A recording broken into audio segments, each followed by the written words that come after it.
आप देख रहे हैं आज पाकिस्तान। आज ज़रा बात करते हैं जी अपीयरेंसेस पे। आपने सुना ही होगा, हैं कवाकब कुछ नज़र आते हैं कुछ, यानी अंदर कुछ और बाहर ज़ाहिरी तौर पे आप कुछ और हैं। अच्छा, ये जो अपीयरेंसेस हैं ये कितनी डिसीविंग हो सकती हैं। बज़ाहिर कोई बड़ा आपको ऐसा शख्स नज़र आएगा जो बड़ा ईजी गोइंग है, but once you are with them you realise that appearances have been deceptive. अब इससे अफेक्ट होते हैं हमारे बहुत सारे डिसीजंस। मिसाल के तौर पे हमारे यहाँ अरेंज मैरिजेस होती हैं, हमारे यहाँ ऑफिस इंटरव्यूज़ होते हैं, हमारे यहाँ ये बात मानी जाती है कि first impression is the last impression. तो उस फर्स्ट इंप्रेशन में इम्प्रेसिव होने पे इतना ज़ोर होता है कि बाकी चीज़ों पे हम तवज्जो ही नहीं देते कि आप बतौर टैलेंट, बतौर इंसान आप कितने ग्राउंडेड हैं। तो जो अपीयरेंस या जो ट्रेलर आप दुनिया को दिखा रहे हैं, क्या फिल्म में वाकई ही वो सस्पेंस, वो प्लॉट, वो तमाम चीज़ें मौजूद हैं, या फिर ट्रेलर ही अच्छा था और ट्रेलर से ही पैसे वसूल हो गए। आज ज़रा इस पर बात करेंगे। ज़बरदस्त पैनल मेरे साथ मौजूद है। फर्स्ट एंड फॉरमोस्ट जी हमारे साथ मौजूद हैं शाहरुख नदीम। आप इनको जानते हैं because he has been doing a lot of book reviews, something which was unheard of. A lot of people realise कि यार किताब पढ़ने का दिल तो चाहता है लेकिन वक्त नहीं है। So he makes it easy for you by giving you recommendations and by reviewing amazing books for us. Thank you so much Shahrukh for being here with us. और वैसे भी कहा जाता है ना, don't judge a book by its cover. तो शाहरुख आपको बताएंगे कि जब आपकी फिल्म और आपकी स्टोरी मैच ना करे तो फिर क्या होता है। Thank you for being here. And of course a very dear friend who is also the chief turning officer and now on the way to Barbados. और इनसे जानना ये है कि ये जो वतन छोड़ के जा रहे हैं, ये अगले 6 महीने का इनका क्या प्लान है, इनकी कहानी में और कवर पेज में क्या तब्दीली आई है। हमारे साथ मौजूद है उमर जालियावाला। अस्सलाम वालेकुम। वालेकुम अस्सलाम। Very good morning to both of you. कैसे हैं आप लोग? Morning to you. Thank you so much for calling. मुझे सबसे पहले बताएं शाहरुख, आपसे बात शुरू करना चाहूंगी। एनी बुक जिसकी हाइप बड़ी थी और आपको लगा कि इसको पुलित्जर भी मिला हुआ है, इसको बुकर्स प्राइज भी मिला हुआ है, लेकिन जब पढ़ी तो शदीद डिसअपॉइंट हुए, ऐसी कोई किताब है? या there have been lot of books. I am a big fan of Dale Carnegie. उनकी एक बुक है the art of public speaking. It's a very good book, it's very potent, but it's very technical. And it is meant for the last century. Yes, yeah, it is meant. Yeah, it's quite outdated now. तो वो I was expecting. TED Talk से पहले की किताब है, तो उसने तो ये में change कर दिया. Yeah. But there have been many books. जैसे recently Think Again थी Adam Grant की, that was also काफी hype थी उसकी. But it turned out to be a disappointment. It fell flat. आपको नहीं मजा आया. उमर, आप क्या कहोगे जिंदगी में? और आपको तो I'm sure you get recommendations a dime a dozen. तो कोई ऐसी किताब जो आपने कहा यार मज़ा नहीं आया इसको पढ़ के? आई वुड से दैट बहुत सारी जो अब जो किताबें आ रही हैं, specially in my genre which are about positive psychology, self help, they're very disappointing. They keep repeating the same things, and the law of attraction. There's one truth, and it's an entire commentary on it. So I've really grown allergic to my own domain. Lekin I would just say that you have to really give it a shot to know what it is. And sometimes I've seen कि कोई चीज़ जो आपके लिए बिल्कुल trash होती है वो किसी और के लिए treasure होती है. So जिस तरह singers सारे सबको पसंद नहीं आते, authors सारे सबको पसंद नहीं आते, किताबें सारी सबके लिए नहीं होती. But the important point is that we should be hooked. We should find something that feeds, जो हमारी इंटेलेक्ट को बेहतर बनाए, हमारी सिर्फ फिजिकल को नहीं बल्कि जो हम अंदर से हैं. एक तो रिच बंदा बटवे से होता है, दूसरा अपने दिमाग से होता है, अपनी सोच से होता है. अच्छा, वो होता रहे. बिल्कुल सही कह रहे हो. मुझे ऐसा लगता है कि कभी कभार when I am interacting with people, मुझे एक टाइम था फिक्शन से एलर्जी हो गई थी. मुझे लगता था कहानियाँ रेपिटेटिव हैं, खास तौर पे South Asian readers. I will give you an example. Arundhati Roy, I love her columns and her articles. I love how evolve she has become. One of my most favourite quotes by her is कि किसी ने कहा कि you have become a voice for the voiceless. तो उसने जवाब दिया कि वॉइसलेस कोई नहीं होता, they are the people you are muffling on purpose. तो हर एक की एक आवाज़ है. तो मुझे बड़ी अच्छी लगती है उसकी बात है, लेकिन उनकी पहली किताब जो आलमी शोहरत याफ्ता है, the God of small things, मुझे शदीद डिसअपॉइंटमेंट लगती है. और मेरे पास 3-4 उसकी कॉपीज है. अगर किसी को चाहिए तो अल्लाह के वास्ते ले जाए मुझसे. अच्छा जी, आगे बढ़ते हैं. अपीयरेंसेस की बात हो रही है. अपीयरेंसेस अनफॉर्चुनेटली हम स्टीरियोटाइप भी करते हैं. शाहरुख, हमारे यहाँ अभी हाल ही में होने वाले बहुत सारे वाक़यात में हमने उसके बाद देखा कि ऑनलाइन एक डिस्कोर्स शुरू हो गई. Again the age old mantra of a good woman, a bad woman, and that being based on her appearance, कि उसका कपड़े क्या पहने हैं. Choice of clothes is deciding whether you are a good woman और अ बैड वुमन. इस discourse को कैसे देखते हो? Sidra, it's absolutely ridiculous to talk about women's how are they dressing actually. क्योंकि हर इंडिविजुअल का अपना प्रेरोगेटिव है. She is independent, she has complete liberty, कि वो अपने ड्रेसेस को चूज कर सके the way she wants to dress. And society, हाँ हमारा कल्चर ऐसा है कि हम लोग बड़े इंट्रूसिव हैं एक दूसरे की ज़िंदगी में, लेकिन हमारा it's important for us to know कि हर इंडिविजुअल के पास कंप्लीट लिबर्टी एंड फ्रीडम है कि वो चूज कर सके whatever she wants to wear, and you can not label an individual based on what she wears. It is indicative of our choices ना, ऑफ आवर लार्जर चॉइसेस कि अगर उमैर किसी को मैं हिजाब में देखती हूँ तो अनफॉर्चुनेटली और फॉर्चुनेटली मेरा पहला जहन जाएगा कि ये बड़े रिलीजियसली इंक्लाइंड हैं। अब वो जैसे भी हों, हो सकता है वो फैमिली प्रेशर की वजह से हिजाब पहन रहे हो, लेकिन पहला तासुर यही जाता है। ऐसा तासुर बनाना ये सही है या गलत है, या where should be, how should be navigate? इसको बस ऐसे देखें कि हमारी जो थिंकिंग है, हमारी जो सोच है, उसमें क्विक तरीका है और एक डीपर तरीका है। तो क्विक तरीका हेल्पफुल भी होता है क्योंकि हम देख के आइडेंटिफाई कर लेते हैं कि ज़रा इसमें इस बंदे में प्रॉब्लम लग रहा है, या इस बंदे से मैं आसानी से बात कर सकता हूँ, समझ सकता हूँ, तो ये अच्छी चीज़ भी है। लेकिन जैसे आपने कहा कि इसमें हम बहुत सारे लोगों को गलत जज कर लेते हैं, तो थोड़ा सा अपने आप को अलाउ करना चाहिए कि वो जो एक इनिशियल जजमेंट है उसको आप वैलिडेट कर सकें, ताकि आप जो है इस तरह के फैसले शैलो नहीं कर रहे। किसी शख्स पे वैसे भी जजमेंट लगाना मुझे लगता है कि आपकी मेरी किसी की औकात नहीं है। अच्छा, आपने अभी यहाँ पे जिक्र किया self help and evolution and personal grooming का, मुझे बड़ी हैरत होती है। एंड अभी हाल ही में ये मैंने कॉन्सेप्ट देखा है, and I was actually very pleasantly challenged कि वाकई हमारे यहाँ सेल्फ लव या अपने आप का ख्याल रखने से मुराद है कि मैं अपनी अपीयरेंस का ख्याल रखूँ।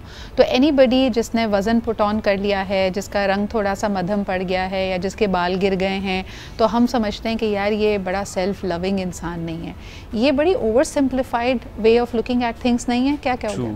हम तो शादी का फैसला भी इसी बात पे करते हैं। तो बड़ी अनफॉर्चुनेट बात है कि बहुत सारे इदारे सिर्फ अपीयरेंस की बेसिस पे एक जो इनिशियल शॉर्ट लिस्टिंग होती है ग्रेजुएट्स की वो कर लेते हैं। लेकिन इसका आप देखें कि इसका फ़ायदा है ज़्यादातर लोगों को, क्योंकि जब आप कोई लिबास पहने हुए होते हैं, आप एक सर्टन गेटअप में होते हैं, तो आप नुमाइंदगी कर रहे होते हैं किसी चीज़ की। सो ये ज़रूर आपकी चॉइस है, आप कुछ भी पहनना चाहें, but at the same time हमें कल्चरली सेंसिटिव होने की ज़रूरत है, और जिस ओकेजन पे हम अपने आप को प्रेजेंट करें उसको समझने की ज़रूरत है। अगर मैं यही लिबास पहन के पाकिस्तान के किसी देहात में जाता हूँ सिदरा, तो ये मेरी बेवकूफ़ी है। मुझे ये समझना चाहिए कि वहाँ के लोग मुझे किस नज़र से देखेंगे।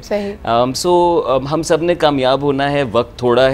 मौक़ों में कामयाब होने के लिए हमें लिबास को सिर्फ अपने पसंद पे नहीं बल्कि सामने वालों की नज़र से भी देखना चाहिए। अच्छा, ये बड़ा इंपॉर्टेंट पॉइंट उमैर तुम कर रहे हो। अब हमें प्रोग्राम में ज्वाइन कर रही हैं professor doctor Rafia Rafiq, who's a director at the Institute of Applied Psychology Punjab. बहुत शुक्रिया डॉक्टर राफिया हमारे साथ मौजूद होने के लिए।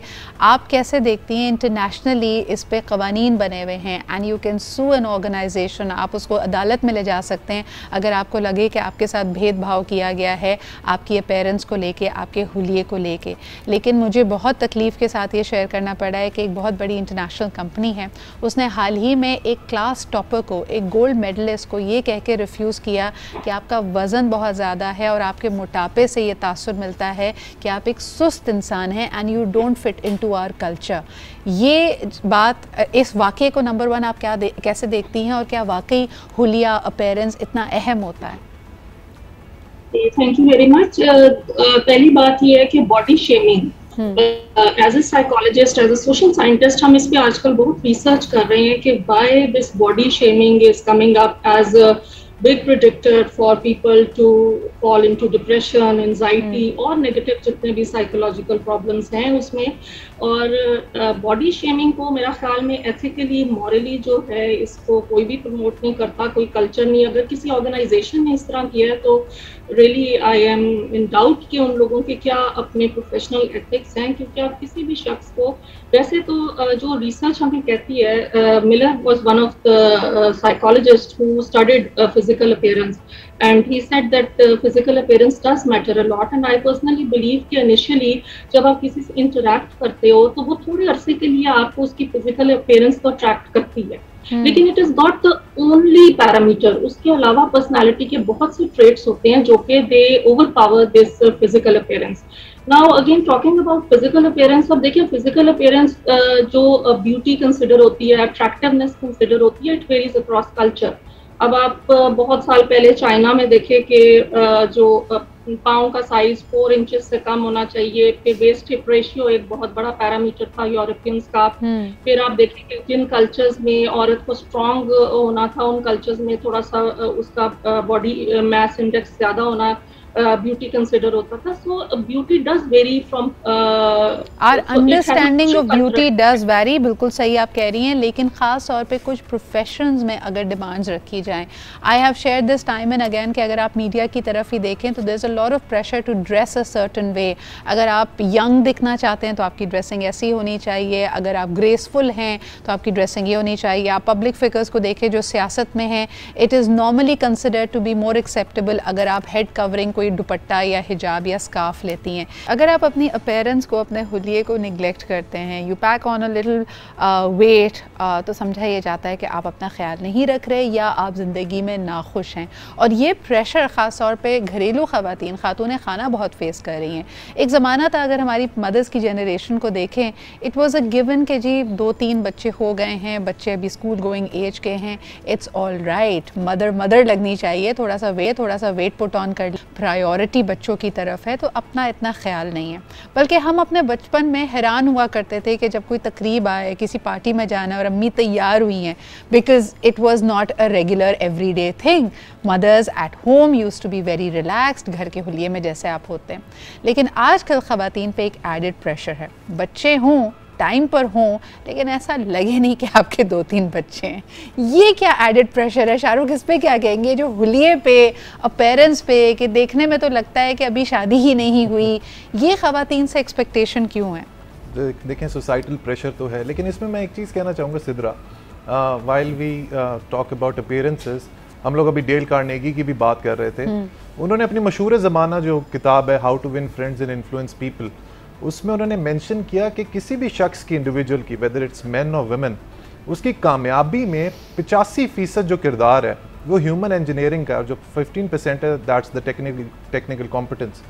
तो जो 85% है which is the majority of the chunk, उसमें आपकी अपीयरेंस आ जाती है, your code of conduct, your mannerisms, your etiquettes, how you behave, how you walk, how you talk. तो इसको हम लोग डिनाई नहीं कर सकते। और इसमें हमारे पैनल में डॉक्टर राफी हैं, तो she, because she is a psychologist and she works in the profession, तो ऑर्गेनाइजेशन साइकोलॉजी में एक टर्म है हेलो इफेक्ट, जिसमें आप उसके अपीयरेंस से उस बंदे का परसेप्शन बना लेते हैं। इफ ही और शी इज़ लुकिंग गुड, तो आप परसीव करते हैं कि वो एक अच्छी माँ होंगी, एक अच्छी बेटी होंगी, एक अच्छी खातून होंगी, एक अच्छी एम्प्लॉय, एक अच्छी मैनेजर होंगी। लेकिन शायद मेन स्ट्रीम मीडिया भी इन स्टीरियोटाइप्स को मज़ीद सोलिडिफाई कर रहा है। डॉक्टर राफिया क्या कहेंगी, ख़ास तौर पे जब सोप्स चला करते थे कि जी 100 किस्तों का, 200 किस्तों की कोई कहानी चल रही है, तो यकीनन उसमें टाइम प्रोग्रेशन दिखाई जाती थी। अब असल में तो इतना अरसा नहीं गुजरा, लेकिन अगर 30 साल बाद की कहानी है तो वो जो यंग हीरोइन थी वो एज कर गई, और उसकी एजिंग भी बड़ी इंटरेस्टिंग है कि जी सिर्फ 2 वाइट स्ट्रीक्स और आपने पहन लिया एक चश्मा, वैसे आप देखने में उतनी ही जवान है। तो अब अगले बंदे को कॉम्प्लेक्स हो रहा है कि यार मैं भी जब 60 साल की उम्र को पहुंचूं ना, तो मुझे ऐसे ही दिखना चाहिए, कोई रिंकल्स नहीं हो, सिर्फ 2 धारी सफ़ेद बालों की और एक पतला सा चश्मा। क्या कहेंगी आप इस पे? ये देखिए, पहले हम यही बात कर रहे हैं कि आई थिंक सो कि द सोसाइटी इज चेंजिंग। अब ओवर द इयर्स आप देखिए, डेकेड्स वाइज अगर हम देखते हैं, तो वो अभी आपने खुद बहुत अच्छी बात की कि the way our mothers used to be, अब उसके बाद when we are mothers, हमारी क्या वो अपीयरेंस है और किस तरह प्रेशर है, या internally I think so people are becoming more aware how to care for themselves. देखिए, हम लोग साइकोलॉजी में अपने पेशेंट्स को हमेशा कहते हैं कि love yourself. It is not about loving yourself only physically, which you have already talked about. It is also about your health. अब maintaining health across the lifespan is becoming a very popular paradigm. तो पहले वो जो घर की खातून थी वो अपना ख्याल नहीं रखती थी और अपने आप को कहीं पीछे रख देती थी, लेकिन अब जो एक कह ले कि पैराडाइम शिफ्ट है, वो अब ये औरतों को पता है कि they have to take care of themselves mentally, physically. But I want to interject, मुझे ये बताइए डॉक्टर राफिया, जिन चीज़ों को हमने अपना ख्याल रखने से मुमासलत दे दी है कि जी ये करोगे तो इसका मतलब है अपना ख्याल कर रहे हो, this is all added pressure. यानी अगर उस खातून को अपनी तमाम तर जिम्मेदारियाँ निभानी है, लेकिन साथ में अगर आपने कहा कि अपना ख्याल रखने का मतलब है तुम सैलून भी जाओ, तुम्हारे चेहरे पर रिंकल्स भी ना आएँ, तुम्हें जिम भी जाना है, is that really her taking care of her self and making time for her self, या ये भी एक एक और टू डू लिस्ट दे दी आपने उसको? I think so. This is me time is always a very good thing that the females should learn to give themselves me time. Me time is the time that they can give to themselves. देखिए अगर एक औरत mentally, physically fit नहीं है तो I fear she won't be able to care for her kids and her family. तो बात ये नहीं कि आप अपना time, that is not time being wasted, that is the time you are investing on yourself and indirectly investing for your family. तो वो ये होता है कि आपने अपने आप को, it is not all about wrinkles, again I am talking about physical attractiveness is not only about the outer beauty. When we talk about to look fresh and to look young, it is also about taking care of your health, also taking care of यानी आप obesity की तरफ नहीं जा रहे, आपने वजन pack नहीं किया, which is again going to get you into a lot of diseases. एक कॉलर हमारे साथ हैं, उनकी बात सुनते हैं, फिर उमेर को भी एंगेज करते हैं. हेलो, अस्सलाम वालेकुम. अस्सलाम वालेकुम जी, कौन साहिबा कहाँ से बात कर रही हैं? मैं बिल्कुल ठीक ठाक. मैं हुमा बात कर रही हूँ. जी हुमा, क्या कहेंगी? दो चीजें अपीयरेंस के बारे में बात करना चाहूंगी. देखें, एक चीज मैंने जो अपनी लाइफ में एक्सपीरियंस की वो ये कि देखें अपीयरेंस खासतौर पर खवातीन के लिए ना बड़ा रोल प्ले करती है. अच्छा, कैसे करती है? स्कूल लेवल से अगर आप दिखने में अच्छे हैं ना, आप क्लास में कैसा भी पार्टिसिपेट करें, अगर आप दिखने में अच्छे हैं और अगर आप टीचर को पसंद आ गए हैं तो आपकी हर बात सुनी जाएगी. मॉनिटर बनने के लिए आपको आगे किया जाएगा, दूसरी एक्टिविटीज में आपको आगे किया जाएगा, भले आप पढ़ने में कैसे ही हो. थोड़ा बहुत आपको कोशिश होती है, लेकिन जिसकी अपीयरेंस अच्छी होती है या जो दिखने में खूबसूरत है, स्मार्ट है, तो उसको स्कूल लेवल पे भी मैं बताऊं ना आपको कि उसको अपॉर्चुनिटीज मिलती हैं. इसी तरह ऑफिसेज में मैंने खुद देखा है, ये मेरी अपनी आंखों देखी बात है कि मेरी एक दोस्त है, वो पढ़ने में बहुत ज्यादा अच्छी है, मगर चूंकि वो पेरेंट्स हमारे अच्छे नहीं है, वो जब भी जाती थी सीवी लेके तो उसको बकायदा कहा जाता था कि आप अपनी अपीयरेंस पे तवज्जो दें. और हमारे यहाँ 80-90% बल्कि 99% लड़कियों को जॉब्स मिल जाती हैं एज कम्पेयर टू मैन. वो दिखने में अच्छी होती हैं, वो अपीयरेंस और थोड़ा सा एक उनको क्या कहना चाहिए कि बिठाते हुए एक शो कराते हुए बड़ा अच्छा लगता है लोगों को. जी हाँ, हमें यहाँ पे एक उनको रिसेप्शनिस्ट नहीं चाहिए होती, बेसिकली उनको शो पीस चाहिए होता है. अच्छा, तो ये आपकी जो बात है ना, इट डज रिंग ट्रू. आपकी बात किसी हद तक बिल्कुल सही है कि ख़ास तौर पे जो कॉन्टैक्ट स्टाफ होता है, जैसे आप किसी बैंक में जाएं, किसी दफ्तर में जाएं, जो रिसेप्शन पे ख़वातीन होती हैं, उनके लिए प्रेजेंटेबल एंड प्लेजेंट पर्सनालिटी होना it's part of their job description. लेकिन मुझे बजाते एक ख़ातून होने के इस बात से बड़ी तकलीफ होती है जब लोग कहते हैं कि जी शो पीस चाहिए या सिर्फ और सिर्फ उनको एक आई कैंडी चाहिए. I feel very hurt about that because it takes away. देखिए, इसमें मसला ये है कि उनमें और सारी सलाहियतें भी हो सकती हैं. हो सकता है वो जाज़िब नजर है, लेकिन इसके साथ साथ वो कॉन्फिडेंट भी हैं, वो अपने काम में भी अच्छी हैं. इवन दो मैं आपको बताती हूँ, मेरी बेटी स्पोर्ट्स खेलती है, उसके बावजूद जब वो खेलने के लिए जाती है, फाइट जब उन लोगों की होती है, उस फाइट में अगर उसकी अपोनेंट अगर थोड़ी सी अच्छी है, प्यारी है, आप यकीन करें उसको मार्जिन दिया जाता है. क्योंकि हमारे यहाँ सामने देखने वाला तो मर्द बैठा हुआ है ना, औरत थोड़ी बैठी हुई है. जज करने वाला मर्द बैठा हुआ है, और मर्द को अल्लाह ताला ने ये एक सिलसिला है कि उसको आंख में अगर अच्छी लग रही है तो वो अल्टीमेटली अगर उसके अंदर देखिए, मैं आपकी बात से अग्री कर रही हूँ कि ये एक एलिमेंट हो सकता है. बहुत बहुत शुक्रिया मैम कॉल करने के लिए, लेकिन इन बातों को बार बार करके स्टीरियोटाइप करके I am sorry, you are not doing your child a favour. आप अपनी बेटी के साथ कोई उसको सहारा नहीं दे रही हैं, उसके एतमाद के साथ कोई पॉजिटिव बात नहीं कर रही हैं. अगर आप उसके लिए की take away from that competition is कि बेटा तुम इसलिए हार गई क्योंकि अगला बंदा जो बैठा था वो मर्द था, वो जज था, और उसने एक प्यारी लुकिंग लड़की को ज्यादा आपसे मार्जिन दे दिया. आपकी बच्ची में एतमाद की कमी होगी. आप उसको आहिस्ता आहिस्ता, you are implanting this thought in her mind more than this situation. आपको उसको ये सिखाना है कि उस कंपटीशन से वो जीत के क्या गई. इसके अलावा नजर रखो कि उस बच्ची ने क्या बेहतर किया, सिवाय इसके कि आप सिर्फ उसकी फिजिकल अपीयरेंस पर, उसके हुलिये पे उसको फिक्स कर दें. आपकी अपीयरेंसेस मैटर करती हैं. ऑफलाइन जब मैंने अपने पैनल से बात की, उन्होंने कहा सिद्रा, अब तक की गुफ्तगू में ऐसा लग रहा है कि हम जैसे हैं, जहाँ हैं, हमें एक्सेप्ट कर लो. और आप इसको क्वेश्चन कर रही हैं कि ठीक है, इसका प्रेशर एक्स्ट्रा बिल्डअप होता है, but the reality of the matter is कि हमारे मुल्क की एक बहुत बड़ी आबादी खुसूसन नौजवानों की अपने हुलिये पे तवज्जो नहीं देती। और जो ओल्ड स्कूलर्स हैं, आप अक्सर देखेंगे बुज़ुर्ग पेरेंट्स, खाला मामू चाचा डांटते ही रहते हैं कि बेटा ये क्या इंटरनेशनल हुलिये में घूम रहे हो, कुछ अपना ख्याल कर लो। उमैर, क्यों ज़रूरी है अपनी अपीयरेंस का ध्यान रखना और बोझ क्यों लगने लगा है? मुझे लगता है ये आईटी में जब रेवोल्यूशन आई थी and more IT careers were coming on, that's when it became okay to show up at work in a T shirt. या लेकिन जिन लोगों ने टी शर्ट पहनी वो लोग कामयाब हो चुके थे, उन लोगों के प्रोडक्ट्स चल चुके थे, वो ऐसे माहौल में हैं, सिलिकॉन वैली में है जहाँ पे ये डिस्कशन मैटर नहीं करता। हम पाकिस्तान में हैं और जब प्रोफेशनल सेटिंग की बात आती है, अगर मैं आपको 4 लोग आपके सामने खड़े करूँ, उन्होंने मुख्तलिफ लिबास पहने हो, फ्रॉम बहुत ही वैशी से बहुत ही तैयार हुआ और मैं आपसे पूछूँ कि आपके पास करोड़ रुपए हैं, हाँ। आप किसके साथ लगाना चाहेंगे?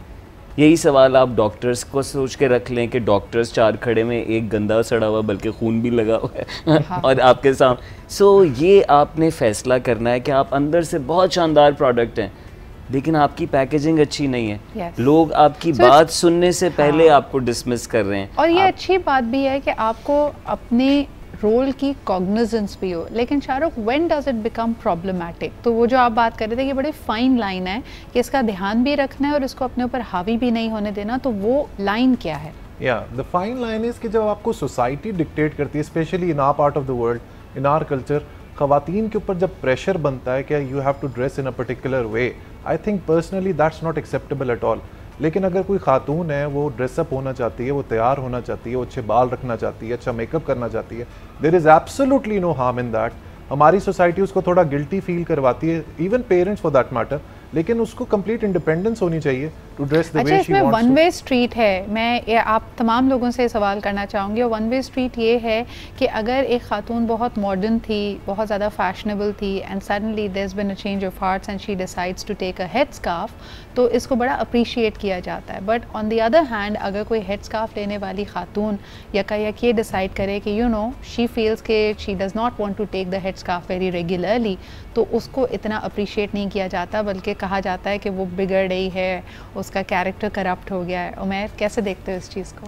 क्योंकि लोगों का यही मान है कि आइडियल औरत क्या होती है, हमने सालों इस पे तबलीग की है, ये फ़लसफ़ा एम्ब्रेस किया है, तो आज अवाम ये जजमेंट रखती है। और अनफॉर्चुनेटली मैं ख़वातीन को ये कहना चाहूँगा कि आपका हक़ है, आप जैसे लिबास पहने, आप जो करना चाहें, लेकिन जिस सेटिंग में जा रही हैं वहाँ पे जो लोग हैं उनका वैल्यू सिस्टम है, उनका कल्चर है, और कोशिश करें कि जहाँ मुमकिन हो एडेप्टेबल बने, यानी अपनी भी चलाएं, अपना भी रंग रखें, लेकिन दूसरों को ऑफेंड भी ना करें। ऐसे ना बन जाएं, ना मर्द ना औरतें, कि गुफ्तगू ना हो सके, हम एक साथ बैठ ना सकें।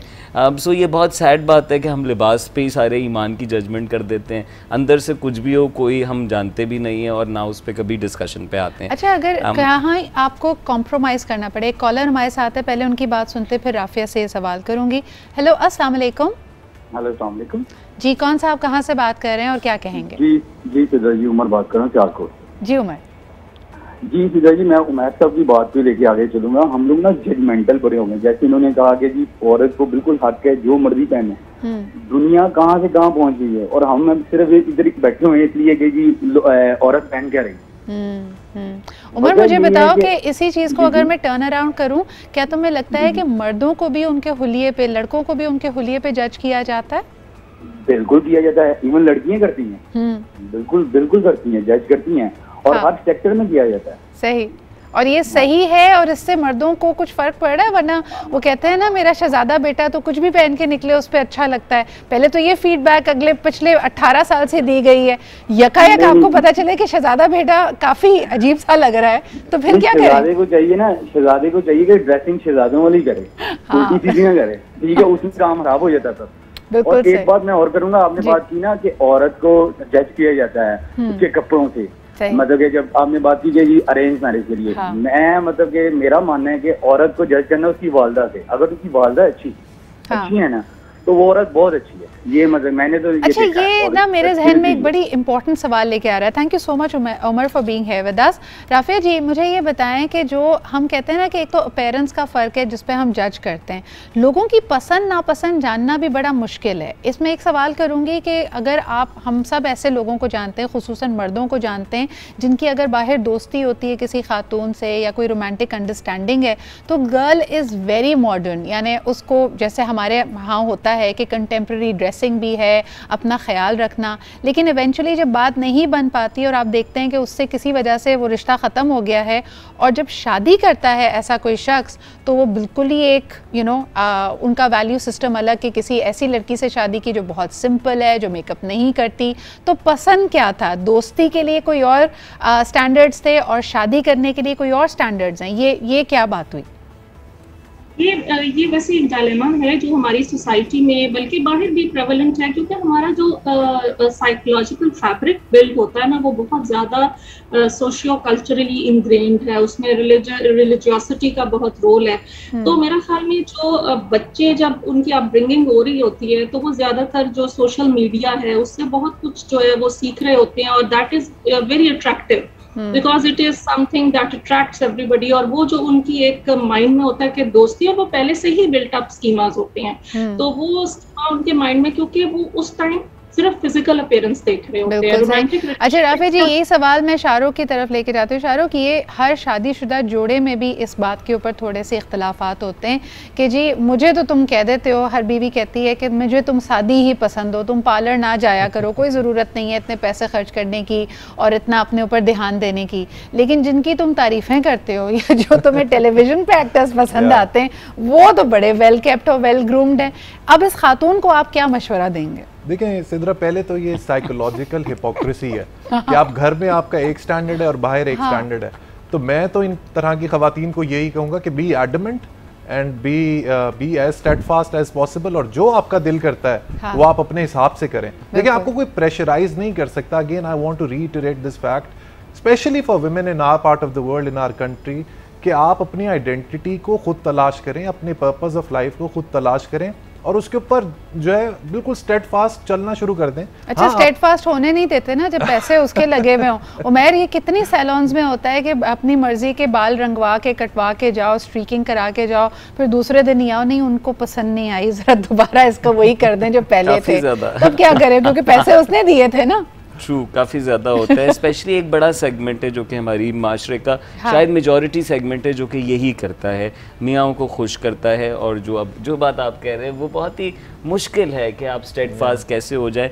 लेकिन मैं दोबारा इस बात को इस बात से जोड़ूंगा कि दूसरों को भी आपने खुश रखना है, परसेप्शन भी आपने अच्छी रखनी है, लोग आपको कामयाब समझे, लोग आपके साथ बात करें, आपके साथ काम करें, आपको प्रेफर करें। अगर ये बात लोग लिबास पे कर देते हैं, आपके चलने के अंदाज गुफ्तगू पे कर देते हैं, तो खुदारा सीख लें। अपने आप को डिसएडवांटेज पे ना डालें और इसमें आप अच्छा फील करेंगे, बीच का रास्ता निकालें। उमर की ही बात को आगे बढ़ाते हुए खुदा के वास्ते खवातीन ये कहना बंद कर दें, अब क्या जरूरत है, अब तो शादी हो गई, शादी के बाद आपकी जिंदगी खत्म नहीं हुई है, प्लीज अपना ध्यान रखें। बात अक्सर कहते हैं। I think taking your thing forward, Sidra, it is absolutely indispensable and imperative for men, especially in the corporate world, that they need to dress well. मैं अभी आपसे बात कर रहा था जैसे कि मैं हमेशा अपने लोगों को कहता हूँ, स्पेशली द सेल्स पीपल, कि पहले आपने अपनी प्रोडक्ट बेचने से पहले अपनी स्माइल, अपनी पर्सनालिटी को सेल आउट करना है। Your product will sell eventually, so you need to take good care of yourself. मर्दों को भी छोटी-छोटी चीजों का ध्यान रखना चाहिए कि जूते और आपकी बेल्ट मैच करे, सफेद मोजे खुदा के वास्ते ना पहन के जाएं